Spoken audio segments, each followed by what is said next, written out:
Test, test. Can people in the back hear me? Yeah. All right. Well, thank you everyone for showing up. I love that we have a standing room only here. According to Bonnet, it's because we opened up the bar. It's not because we had this illustrious group of panelists here. So, hope everyone's having a great advertising week. My name is Cavel Khan. I am the Chief Growth Officer for Group Black, and I am super excited to have essentially the Avengers of multicultural marketing on stage with me today. And so I'll do quick introductions, and then we're gonna jump right in and get spicy. So with me we have Michael Roca. Michael Roca is the Executive Director of Elevate at Omnicom Media Group. We have Mark Prince. Mark Prince is the SVP, Head of Economic Empowerment at Dentsu Media USA. Gonzalo Delfa is President of GroupM Multicultural, and Lisa Torres is also President of Cultural Quotient at Publicis Media. So thank you all for joining me today. I appreciate having you. Thanks for having us. Yes, please. give them their flowers. Before I even jump into questions, I beat up everyone on this stage all year long, so I have to take a moment to thank them so much. Long before it was in vogue and long before 2020 and the eye-opening, these were the folks who were in the trenches every day doing the work on behalf of their clients, on behalf of the agencies that they represent, to ensure that diverse-owned media and diverse audiences were a part of the conversation and helping to build that case study to show that investing in diverse audiences and diverse-owned is a growth strategy. So I just want to take a moment to thank you all for all the work that you do, because I don't think you all get enough credit for everything that you do internally. You're champions internally as well as externally. So just wanted to say thank you to all of you for everything you've done. Thank you. Thank you. I appreciate that. So on that note, there's a lot of easy jobs in the agencies that could be cushy for you. What motivates you all to do this work, this hard work that you do? And we'll just start with you, Michael, and then work our way around. This motivates me. This is amazing to see standing room. Hopefully it's for us and not for the bar. So thank you guys for being here. No, this work is hard. It's hard, and I think all of us could agree.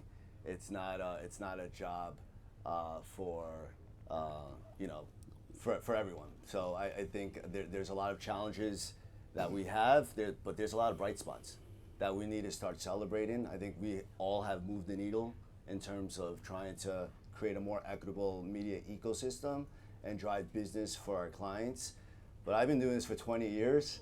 So you're talking to, and we've all been doing this since we were in diapers, and I think we got really tough skin. But there's still a lot more to be done. There's so much more that we can be doing, and I think it's going to take more than a village. But I definitely want to celebrate all of our achievements and accomplishments, because I don't think that gets a lot of press. I think what gets press is the commitments and the pledges, but I think a lot of the success stories is kind of what I'm trying to achieve, and that's like my goal and mission with the folks at Omnicom Media Group, and I know with the folks here, I think we all share in that mission. So that's what what keeps me in this business, but also what keeps me in this business is the partnerships, right? Seeing this ecosystem grow, seeing publishers being able to hire more people and do more business amongst us all, right? Because we share success stories, and I think that's real. I think that's what impacts the community, and I think that's what grows a more stronger, healthier ecosystem.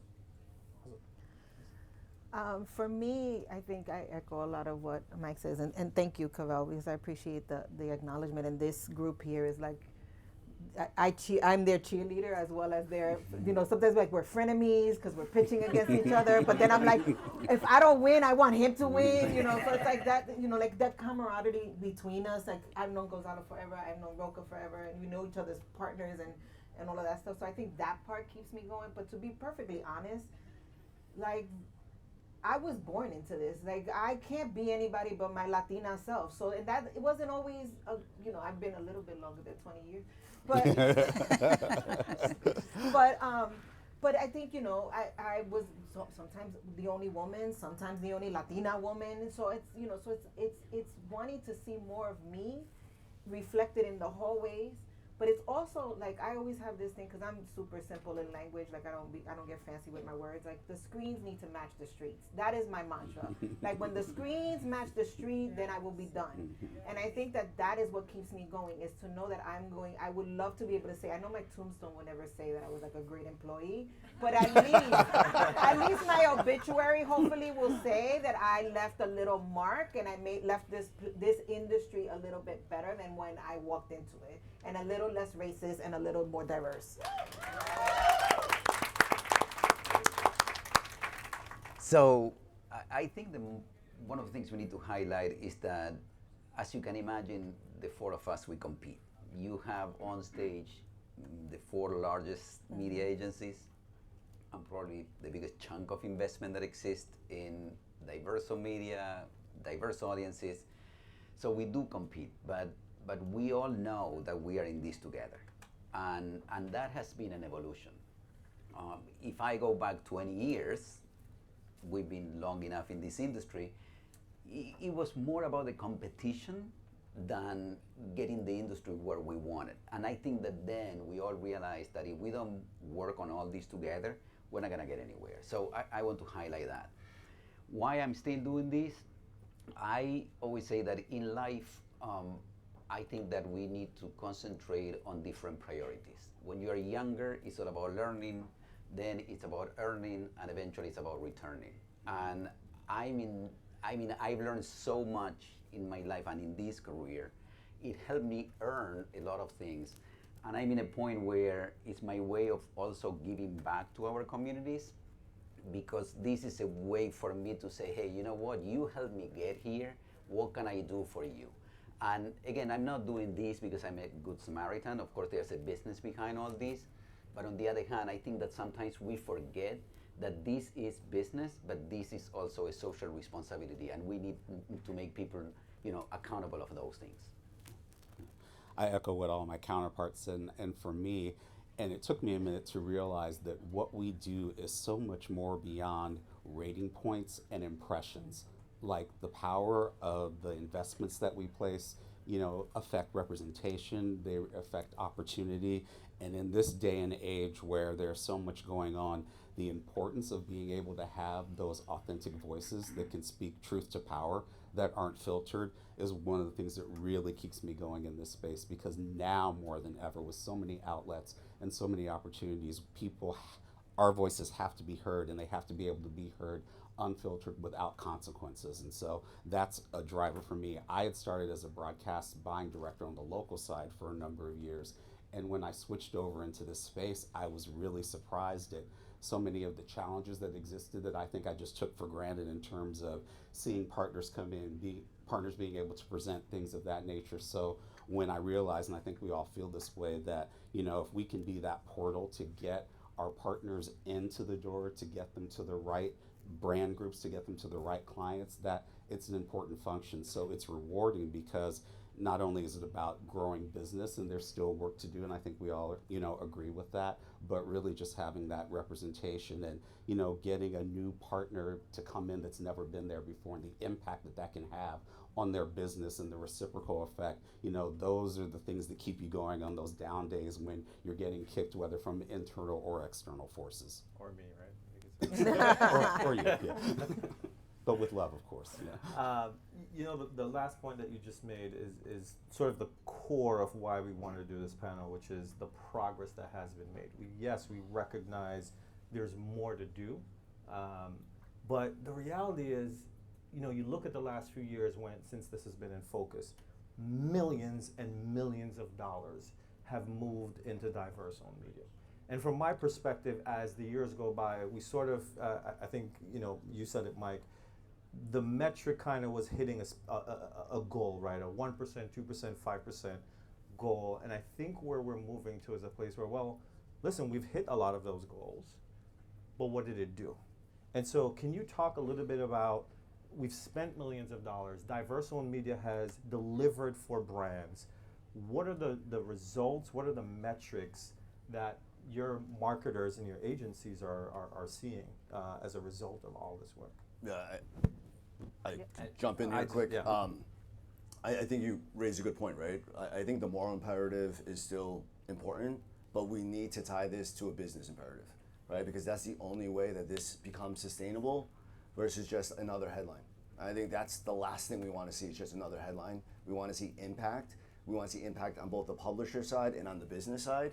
So I think the KPIs are evolving, right? You can't tie KPIs to these type of partnerships like you do with a big tech platform.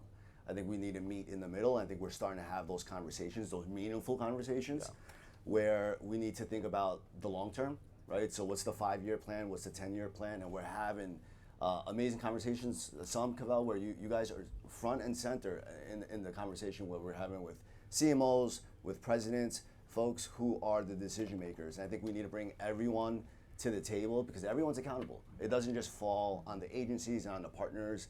It falls on our marketing partners as well to make sure that this is a priority and that this continues to be a priority in a good economic year and in a bad economic year. So some of the things that we've seen just from an OMG perspective, and I can't share numbers or else somebody will probably put me in cuffs right now, but we've seen the year-over-year increase. Like from an Omnicom Media Group perspective, we've increased our spend 30% year-over-year in the diverse media ecosystem. We've seen more partners come into the tent because that's another issue is that we still have the same players. It's the CPGs, the autos that continue to take this seriously. We need more partners under the fold. So that's been a big mission of mine, is making sure that we see new brands show up in this discussion, because that's how we're gonna grow this and make this more sustainable and not stealing from Peter to pay Paul, but growing the pot. I think that's huge, and that's on us all to make sure that we're not taking from Hispanic owned to go to Black owned. We need to make sure that we're increasing the pot, and the only way we're gonna do that is we really do tie that to business metrics. Results. Yeah. I think you make a great point of like, if we are just moving from one to the other, we fail. Exactly. If we're not making choices and making plans that have measurement behind it, so that we could actually see the impact and create sustainability in the marketplace, then we fail. Yeah. And I think I think partly I'm grateful for some of the power of, like that the commitments came with, which is like, we got people talking, we got clients agreeing to money, but what we didn't get, at least in the beginning, was agreement to what we were measuring. Right. And so you're spending all this money, but you don't really know what it actually did. Right. I think that, to your point, has completely changed. Right. I think measurement now is at the forefront, but it has to be measurement that is part of what the business plan is, right? So like, it can't just be measurement sitting outside of the bubble. It needs to be like MMMs need to change, right. MTAs need to change, like all these things that generalists that plan media and buy media use. It needs to be embedded into that in order to show that this has tremendous impact. We did 5 measurement pilots. Yeah. You were part of one of them, or 2 of them actually, and you saw that we actually did a saturation one, if you recall. Yeah. We were like, is the 5% like the saturation point? Like, can we get past 5%? It's not. And the reason it's not is because you shouldn't be just committed to no one should be applauding for a 2 or 5%, let's be honest. It should be what is based on your business. If 25% of your business is coming from a Black and brown consumer, then 25% of your spend should be to that. It should not be at 5. You should not be capping it. And that capping has stopped us from growing the pie to like, it's still 5% of what the total spend is, when it should be 20.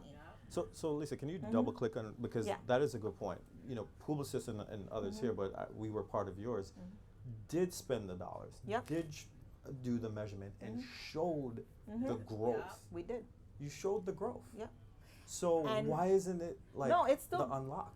Well, it's unlocked. Like, we're still growing, and as a matter of fact, this is where I was like, I'm okay today, which is for those of us who've been in this business for a little while, that every time there was an economic downturn, the first thing that got cut was our budgets. Yep. That was not even a little bit, not even an equitable cut. It was fully cut.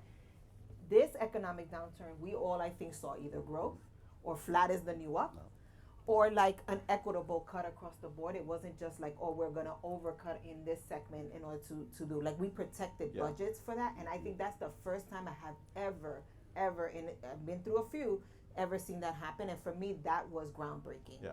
And I think that probably that's not a headline. You know what I mean? Like, Yeah. I think that's the problem. Like, some of these wins are not, the big sexy headlines people want to see. Right. You know what I mean? That makes sense. Yeah, I don't want to switch the conversation into measurement because we would stay here for the rest of the day. But measurement is a massive challenge. It's been a massive challenge for the multicultural space. It is a massive challenge for diverse owned space too. So we need to figure that out. Now, totally agree with you, Lisa. I think this is the first time that the market is not up and we are seeing growth. Never happened in my 20-something years in this industry. To your point, we were the first one out of the picture the moment that things started to kind of get shaky. But on the other hand, I think we need to do a better job at communicating success, to your point, Cavel, before. But it's challenging. It's challenging because, number one, we need to understand that the metrics are not the same. You cannot compare, going back to what Mike said before, a huge tech media company with a black-owned entity. There's no way you can do that. How do you try to figure out how those things compare to each other? But then on top of that, we also need to get all the parties on board. And we've been working with our media partners, we've been working with our clients, and sometimes we get to kind of like a no way out situation where the information doesn't want to be shared. There's no real reason behind. I kind of understand that things might, generate some backlash or whatever the case it is, but I think we all need to align that in order for this to be part of our regular lives, not the exception. This is not, hey, somebody got murdered, aka George Floyd, we need to do better in the DEI space. How do we invest more money and we pay attention to these people? 3 months later, we're talking about something else. The good news is that we are 3 years in and it's still happening, so that I think is a huge, success. But in order to keep it alive, it has to be part of what we do every single day. I like the idea of commitments, I'm gonna be honest. I know that probably we're not on the same page because it's the way to draw the line on the sand. You have to invest a minimum of X. We can discuss the X. I agree with you. If 20% of your audience is Hispanic, well, you should be spending at least 20% of your money in reaching those people. Or bringing, partners that are authentic to that audience. But if we do not put a minimum commitment, then what ends happening is that these become very subjective. And when subjectivity comes in, then we're all screwed. And where we are, back to square one, we're like, do I really need to do this? Because you know what? There's not too much press about not being fair, not being inclusive, not being diverse. And I think that if we put some numbers in place, then we know where to start. That's the starting point. And I think that was kind of like the concept behind the 2%, 3%, 5%, whatever the numbers we had out there. But again, it's a combination of things. We made a massive amount of progress. We're not close to where we want to be, but measurement need to be aligned. Clients need to open their books and show how this is having an impact. We all know. I know how my clients are doing, but that is not public. You cannot read that in most of the places because nobody wants to share those numbers. So how do we make that happen so people understand that this is not about charity, this is about business, and all those things need to come together. I think we still need to crack that nut. We're not there yet, and I think we all need to work together and put pressure. And again, I like to put pressure. So can I just build on what you just said, because you talked about the need for public case studies, and you said we need to crack that nut. What is the reason that you think, and anyone can answer this, that we don't see more public case studies about the real success? And I'll use us as an example. There's a few public case studies if you go to GroupM, but I have some tremendous success if this past year that we've had. We've had brands where existing, brick and mortar food franchise has, been around forever in the neighborhood, ran a campaign, tapped into our diverse owned media, and saw almost a 30% month over month foot traffic lift, right? We've had brands that we've done on the ground activations, and in the radius around those areas of activation, you've had products sold out. But there is this thing where like, well, how about we get on a stage and say that? Because what I hear from marketers all the time is that marketers trust marketers. And if marketers stand up and say, hey, here's the thing I did with Group Black or whoever, whatever partner, because it's not just about us, obviously. Other marketers will listen. That's how everything that I know in my 20 years, grew in marketing, right? Like people saw results, and then from speaking about the results, others sort of followed the bandwagon. Why doesn't that happen in this space? What's so different here? Why that's not happening? I think part of it is because our industry is so competitive. I mean, while we're all collaborating, as Lisa pointed out, we all compete against each other. I think that operates the same way on the brand front. It was interesting when I worked in supplier diversity, and it was very eye-opening. I worked in the telco sector, which was very competitive. But if one telco had a great idea that helped lift up a number of diverse vendors, they would share that with their competitors. And that was very different than kind of how the normal media landscape or ecosystem operates on a regular basis. So I think getting both agencies and our brands to be comfortable sharing that information. There's probably a little fear at times of maybe being attacked of, well, why didn't you do more or why didn't you do less? And we just have to work to get them more comfortable with that, because to your point, marketers do follow marketers in the same way, agencies, we look at what other agencies and holdcos are doing as well. So I think that's part of the push to show that the best way to show progress is to show what you're doing and show those results and figure out what is that balance of not giving away the secret sauce so that your competitors can take what you're doing, but showing people how they can lift. Because I'll have clients who are like, what are best practices? What are case studies that we can use? So it's a valid point that we just have to really work more getting people comfortable on to share that. Because to your point, Gonzalo, people don't see the behind the scenes, and there are some good stories. They're just not getting out right now. I think the competitive is also on the flip side of the coin as well, right? From a marketplace perspective, if you're saying that a QSR company did something amazing with Group Black, well, there's other publishers out there. Well, I didn't see any money from that QSR, marketer or client, right? And then that becomes like a sensitive territory, right? In terms of being called out and saying that, hey, you're supporting this partner. You gave Revolt a 5-year commitment, but we're not seeing a penny. So I think there's another side to it where there's sensitivities in terms of transparency of what are these clients who don't, are not part of the headlines doing. They're doing a lot. These are the ones that I actually wish that we could kind of push out there, because they're the unsung heroes that really are transforming the marketplace, but we're not. Yeah. We're not seeing I think it. there's. But my pushback to that is, I've never seen someone stop spending with ABC just because something did well on NBC. Yeah. So why is it that if something worked well with Group Black, you wouldn't go to Revolt and Detavio and still test and learn? We have been an industry of innovation, testing, and learning. And again, this is the one arena, and I think a lot of you know my background. I came up in general market, right? Microsoft, Twitter, all these places. It's like I'm in a different world of marketing that I never knew about, because it operates so differently here. And we have to sort of push the industry forward from that. So it's a great point, because that is what you said is what's happening. But it's so different than what happens everywhere else. And I think that's why we really need to move this narrative from the moral Exactly. imperative to the business imperative. Because Exactly. once we do that, we could shout it from the rooftops. Because at the end of the day, it's all about business. Right. It's good for the marketer and it's good for the publisher. Amazing. I will give a little bit of a counter view. There's two things I think that are also underlying why this doesn't happen. One is, I don't think we're used to spotlight. Like up to 2-3 years ago, no one cared what we did. Like Gonzalo and I would show up on the stage, and there would be no standing room only. No one, or Roca too. Like Roca knows, because you've been, and I'm like, there would be some people in the front row, and that's it, right? I think we also this was an industry that talked to itself. So you would see these case studies, but you would see them at the ANA Multicultural Conference. You would see them at AdColor. You would see them at ColorCon, but you would never see them. Very few times would see them on Master of Marketing or brand marketing, whatever the big conference was. Yeah. And it was never a thing there. So I think that is part of the problem too. I think that that part needs to get over. I think this is why I always give you guys so much credit, because it needs to come off of. It needs to go onto a different stage. Right. The minute it goes to a different stage and the spotlight changes, I think that is what causes the angst sometimes. In the wanting to, like, oh, I don't know if is it good enough to be on a main stage?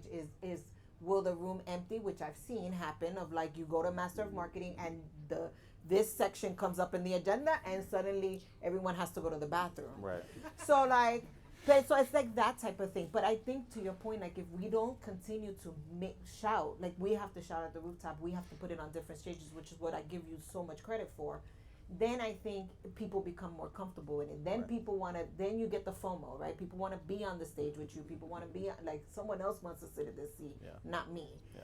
So you can stop calling me to be on the Never stop calling you Lisa. Just kidding. But I think that is part of it. I do think that that's part of it. Of just like as an industry, we've just been ourselves, and like we've been rolling this rock up the hill all by ourselves for a while. And that's why I wanted to give you all your flowers, because you And have I been rolling appreciate up. that. And that's why I said before that and again, we've been doing this for a very long time. And I'm getting older and older, so I have less patience than before. I think we need to make people accountable, and people I mean everybody. And there are three parties here: the media partners, the media agencies, and the clients. And I don't want to forget about the last ones, the clients. We need to make everyone accountable. I was a big fan of putting a number because it was the only way to put in black and white, are you doing or you're not doing it? And I think we need to make a very, good point. And we spoke about this a while ago. Are you on board or you're not on board? Are we worth the investment or not? And there are not too many answers to that. It's yes or no. If we can get that straight in our face, I'm gonna be the first one walking away from a client and saying, I got it, your problem, you don't care about this, we're all cool, I go to the next one. This hesitation is what is killing us. It's what is not letting the business grow at the speed that it should.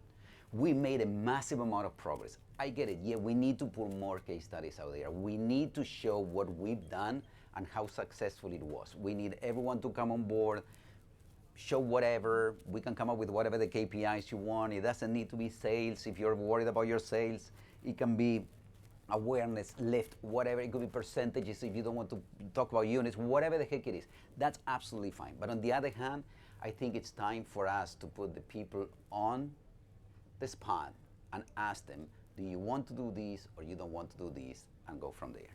I think that's amazing. I'm getting a hard rap, and I'm making my own panel late right now because I have the follow-up with marketers who are actually stepping up and talking about it. But I did want to open up, if we have just like one or two questions. I can't really see. All I'm seeing is bright lights in my face. There's a hand in the front here. I think we have a microphone. And so we'll do one question, and then we'll close out. Hi, y'all. Thanks for all that you've been doing. I'm starting a content lab for BIPOC creators over 45 because the other issue is I feel like we don't talk about ageism. A lot of people have gone through racism the whole entire career, and now they're going through ageism. The other issue is, where are all the indigenous and Asian people?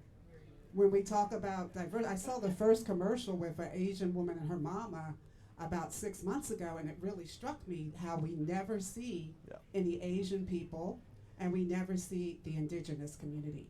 Is anybody doing any work towards including more of them?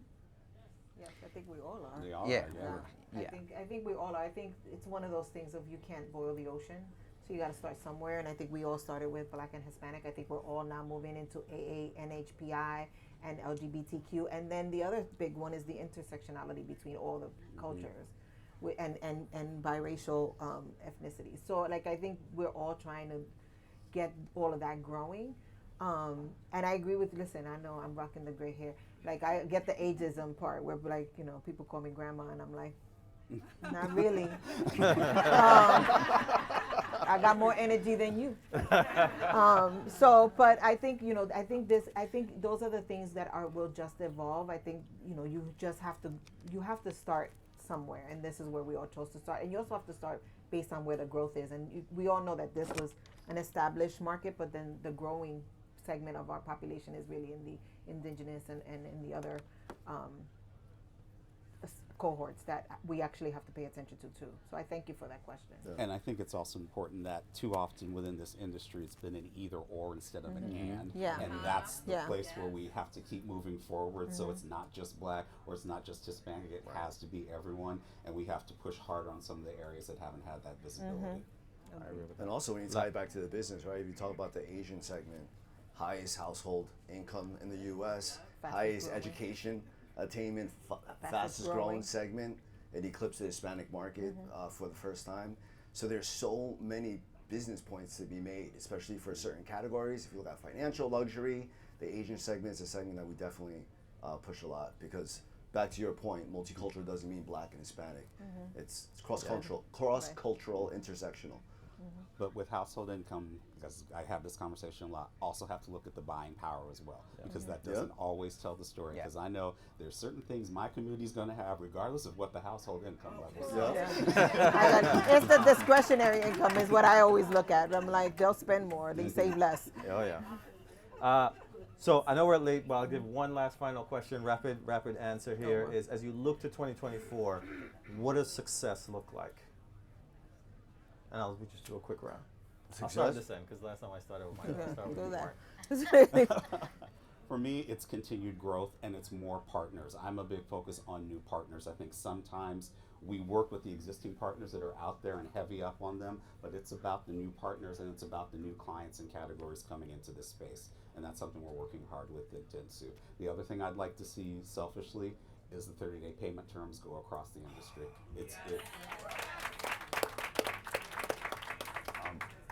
For me, and I've been talking about this for quite a while, it's been an opt-in. Everyone is chiming like, do I want to opt in? Do I don't want to opt in? I think we need to make mandatory that this is an opt-out. You're in unless you openly and in writing say, I do not want to invest in diverse audiences or diverse media. Powerful. We did that. It works. It works. I get the call. It's like the bat phone. It's like, you know. I'm talking industry-wise. I know industry. We're all doing it in some shape or form. But no, industry-wide would be amazing. Standardization would be a great thing in the industry, like, you know, where it's, for me, success is if this becomes every day. Like, there's no special call you gotta make. There's no, like, I don't gotta go running in like I'm a fireman. It's just, this is part of what you do for business. Right. I think a perfect bridge to that is, look, 3 years and we're still going strong. I think we still need to innovate and transform. I think we still need to push our clients. Every single brief that every agency gets should have a multicultural section, right? There should be ways that we keep clients accountable and keep them honest in terms of really reaching, engaging these audiences and making sure it's not an afterthought, making sure it's not bolted on but built in to the business. Awesome. That's a great way to close out. I want to thank the Avengers of Multicultural again for having me here. This has been a great conversation, and hopefully you all learn something and have some action items. Don't stand. You can't. Apparently we got to get plugged out before we can move. Yeah, we have a leash.